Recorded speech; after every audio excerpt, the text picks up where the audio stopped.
Big Eye Bags and Panda No More with this Iwawa Concealer Palette. Grabe, sobrang na-curious ako dito dahil trending yung mga videos nito ngayon. As in, talagang grabe siya. Meron siyang 4 palette sa loob. Try natin. May eye bag tayo ngayon.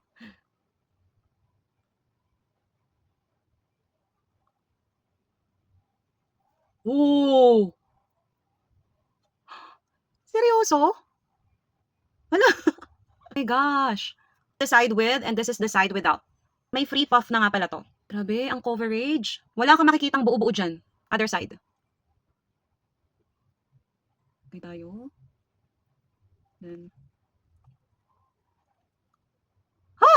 Grabe! Grabe to. Konti lang yung nilagay ko ha. Wala siyang pamumuo guys. Instantly, nabura niya yung aking dark under eye. Perfect to sa'yo. Nako, yung inipon mong puyat at nagkaroon ka ng panda eye, ito yung solution dyan. Try naman natin siya dito sa aking pimple marks. Ayan. Oh. Tap, tap, tap.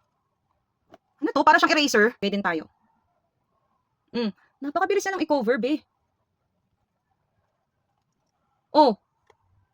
Instantly nawala. Ayan, mga blemishes. Let's try. Mga redness sa gilid ng ilong. Ayan. And dito, meron din akong dark spot. Hala ka. My gosh. Oh, dito. Sa aking dark spot. Tingnan mo naman kung paano niya natakpan ang aking dark under eye, ang aking mga pimple marks and blemishes instantly. Perfecto. Highly recommended. Ang mura pa nito.